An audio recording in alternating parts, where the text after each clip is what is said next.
بسم اللہ الرحمن الرحیم۔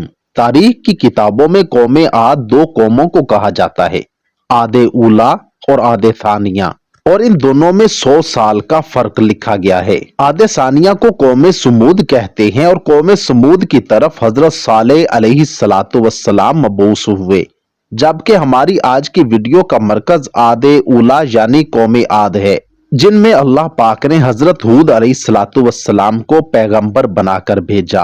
سب سے پہلے تو بات کرتے ہیں کہ حضرت ہود علیہ السلام کی قوم یعنی قوم عاد کہاں آباد تھی۔ دنیا کے دو مشہور سمندروں بحر عرب اور بحر احمر کے درمیان عمان، حضرموت، بحرین اور مغربی یمن تک ایک وسیع صحرا ہے، جس کو صحرائے الاحقاف کہتے ہیں۔ تاریخی حوالوں میں الاحقاف ہی قوم عاد کا مسکن بتایا گیا۔ کبھی یہ علاقہ بہت شان و شوکت اور سرسبز و شاداب ہوا کرتا تھا، لیکن اب ایسا صحرا بن چکا ہے کہ بڑے سے بڑا مہم بھی قدم رکھنے سے ڈرتا ہے۔ اس وقت موت کی اس وحشتناک وادی میں قدم رکھنا خودکشی کے مترادف ہے۔ خشک ریت کے ایسے بلند و بالا ٹیلے ہیں کہ اگر کوئی چیز ان میں گر جائے تو وہ لمحوں میں غرق ہو جائے۔ بے شک یہ صحرا اللہ پاک کے عذاب کی ایک بہت بڑی نشانی ہے۔ کسی زمانے میں یہ علاقہ سرسبز و شاداب باغات، ٹھنڈے پانی کے چشموں، آبشاروں اور بہت اونچی عمارتوں اور قلعوں سے بھرا پڑا تھا۔ اس علاقے میں اس وقت کی دنیا کی سپر پاور قوم یعنی قوم عاد آباد تھی۔ وہ انتہائی طاقتور اور مالدار قوم تھی۔ تاریخ کی کتابوں میں ان کا قد 40 ہاتھ بتایا گیا ہے اور ان کی اوسط عمر 900 سے 1000 سال ہوتی تھی۔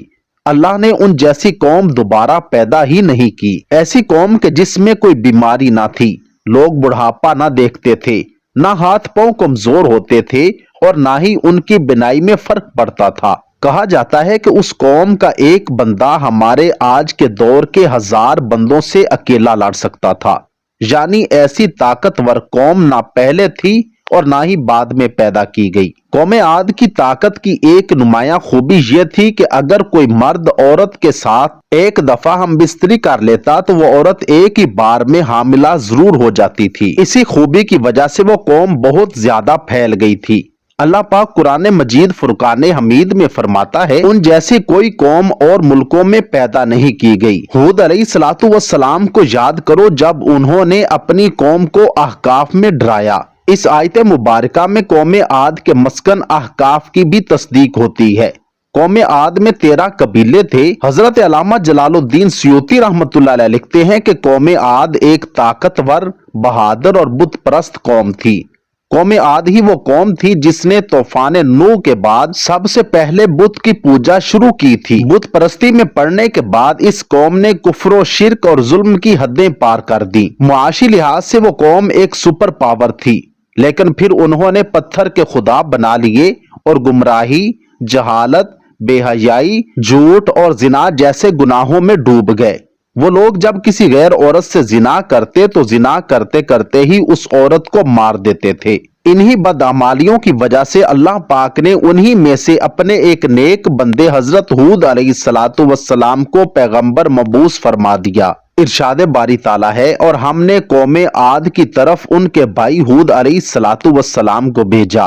انہوں نے کہا، بھائیو، اللہ ہی کی عبادت کرو، اس کے سوا تمہارا کوئی معبود نہیں، کیا تم ڈرتے نہیں؟ تو ان کی قوم کے سردار جو کافر تھے کہنے لگے، تم ہمیں کم عقل نظر آتے ہو اور ہم تمہیں جھوٹا خیال کرتے ہیں۔ پھر ہم نے حضرت ہود علیہ السلام کو اور جو لوگ ان کے ساتھ تھے ان کو نجات بخشی، اور جنہوں نے ہماری آیات کو جھٹلایا تھا ان کی جڑ کاٹ دی، اور وہ ایمان لانے والے تھے ہی نہیں۔ حضرت ہود علیہ السلام مسلسل 50 سال تک اپنی قوم کو واعظ و نصیحت کرتے رہے، لیکن ان کی قوم جہالت میں ایسی ڈوبی تھی کہ وہ اپنے پیغمبر کی باتوں پر کان تک نہ دھرتے تھے۔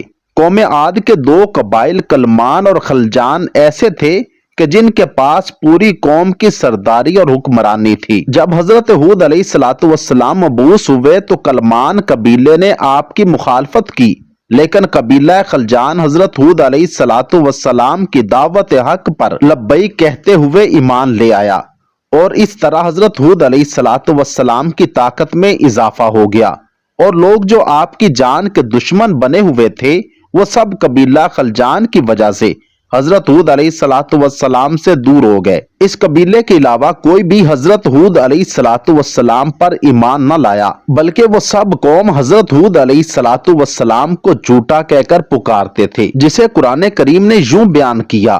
نبی علیہ الصلوۃ والسلام نے دعا کی کہ اے پروردگار، انہوں نے مجھے جھوٹا کہا ہے، پر تو میری مدد فرما۔ اللہ تعالیٰ نے اپنے نبی علیہ الصلوۃ والسلام کی فریاد کے جواب میں فرمایا، اے نبی علیہ الصلوۃ والسلام، یہ بہت جلد اپنے کیے پر پچھتانے لگیں گے۔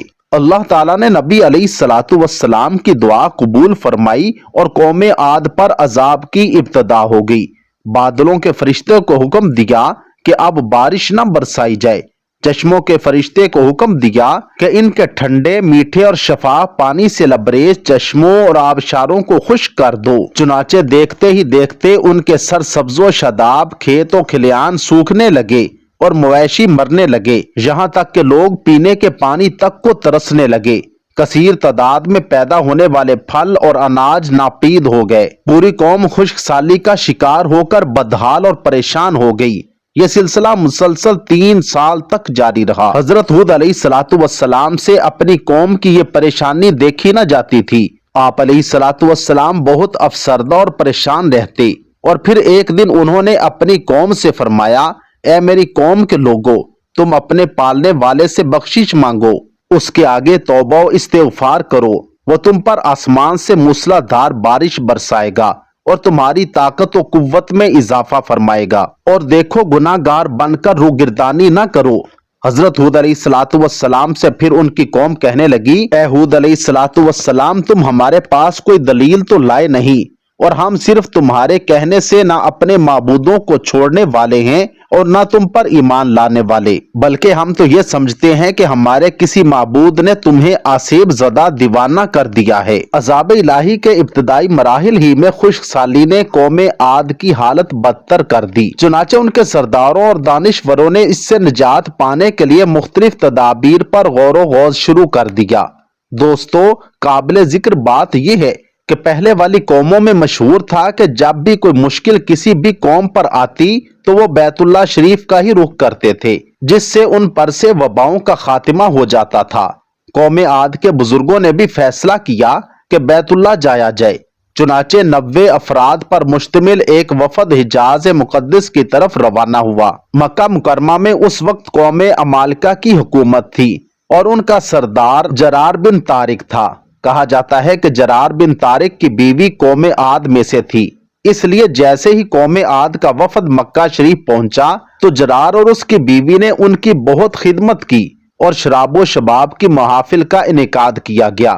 حضرت امام طبری رحمۃ اللہ علیہ نے لکھا ہے کہ تقریباً 1 ماہ تک وہ وفد اپنے مقصد سے غافل ہو کر رقص و سرور کی محفلوں میں مشغول رہا۔ پھر ایک دن جرار بن طارق نے اپنی رقاصہ اور گانے والیوں کے ذریعے سے اشعار میں ان کو یاد کروایا کہ وہ کس مقصد سے حجاز مقدس میں آئے بیٹھے ہیں۔ پھر انہیں ہوش آیا تو یہ لوگ بیت اللہ پہنچے اور رو رو کر اللہ پاک سے بارش کی دعا کرنے لگے۔ ایک دم سے کالے بادل چھا گئے۔ قوم عاد کے لوگ خوش ہو گئے کہ ہماری دعا قبول ہو گئی اور بارش ہونے والی ہے، چنانچہ انہوں نے تیاری کی اور اپنے علاقے احقاف کی طرف نکل پڑے۔ لوگوں کی خوشی کی انتہا نہ رہی تھی یہ دیکھ کر۔ جیسے جیسے وہ وفد اپنے علاقے کی طرف جا رہا تھا، آسمان سے بادل بھی ان کے ساتھ ہی تھا۔ حضرت ہود علیہ الصلوۃ والسلام نے جب کالے بادل دیکھے تو وہ سمجھ گئے کہ اللہ کا وعدہ پورا ہونے کا وقت آ گیا ہے اور اب یہ لوگ عذاب میں مبتلا ہوں گے۔ لہٰذا انہوں نے ایک بار پھر اپنی قوم کو مخاطب کرتے ہوئے فرمایا، اے میری قوم، یہ اللہ کا عذاب ہے جو تم پر نازل ہونا چاہتا ہے۔ پھر انہوں نے اللہ تعالیٰ کا فرمان انہیں سنایا، بلکہ دراصل یہ ابر وہ عذاب ہے جس کی تم جلدی کر رہے تھے، یہ ہوا کا طوفان ہے جس میں دردناک عذاب چلا آ رہا ہے، جو اپنے رب کے حکم سے ہر چیز کو تباہ کر ڈالے گا۔ مگر ان بادلوں کو دیکھ کر بھی جب قوم عاد نے توبہ نہ کی، حضرت ہود علیہ الصلوۃ والسلام اپنے ماننے والے ساتھیوں کو لے کر خطیرہ نامی بستی کی طرف ہجرت کر گئے، جہاں پر اللہ نے ان سب کو محفوظ رکھا۔ بس حضرت ہود علیہ الصلوۃ والسلام کی ہجرت کی دیر تھی کہ کالے بادل اور سیاہ ہوتے گئے اور کال طوفان آ گیا۔ قرآن کریم میں ہے کہ اللہ نے تیز آندھی کا یہ عذاب 7 راتوں اور 8 دنوں تک مسلسل جاری رکھا۔ آندھی نے کسی ایک کو بھی باقی نہ چھوڑا، یہ ہر ایک کے پاس پہنچ گئی۔ غاروں کے اندر، پہاڑوں کی گھاٹیوں اور چوٹیوں، گھروں، محلات اور قلعوں کے اندر سب کو فنا کر ڈالا، یہاں تک کہ احقاف کا سارا علاقہ صحرا میں بدل گیا اور سارے لوگ اور محلات ریت میں دفن ہو گئے۔ نبی کریم صلی اللہ علیہ وآلہ وسلم نے فرمایا کہ وہ آندھی جس کے ذریعے قوم عاد ہلاک کی گئی، اللہ نے ان پر انگوٹھی جتنی جگہ کے مثل ہوا کھولی تھی، پس وہ ہوا پہلے دیہات میں گئی اور وہاں کے لوگوں اور مویشیوں اور مالوں کو اٹھایا اور آسمان و زمین کے درمیان لے گئی۔ حدیث شریف میں آتا ہے کہ حضرت اماں عائشہ صدیقہ رضی اللہ تعالی عنہا نے نبی کریم صلی اللہ علیہ وآلہ وسلم سے پوچھا، یا رسول اللہ، لوگ تو بادل دیکھ کر خوش ہوتے ہیں، کب بارش ہوگی؟ لیکن آپ صلی اللہ علیہ وآلہ وسلم کے چہرے پر اس کے برعکس تشویش کے آثار نظر آتے ہیں۔ آپ صلی اللہ علیہ وآلہ وسلم نے فرمایا، عائشہ، اس بات کی کیا ضمانت ہے کہ اس بادل میں عذاب نہیں ہوگا؟ جبکہ ایک قوم ہوا کے عذاب سے ہلاک کر دی گئی، اس قوم نے بھی بادل دیکھ کر کہا تھا یہ بادل ہے جو ہم پر بارش برسائے گا۔ اس لیے جب بھی بادل دیکھیے تو یہ دعا کیا کریں کہ اے اللہ پاک، میں اس بادل میں چھپے خیر کا طالب ہوں اور جو شر اس میں موجود ہے میں اس سے تیری پناہ مانگتا ہوں۔ اللہ پاک سے دعا ہے کہ وہ ہم پر اپنا کرم اور فضل فرما کر ہمیں اپنے برگزیدہ بندوں میں شامل فرما دے۔ کمنٹ سیکشن میں آمین ضرور لکھیے گا۔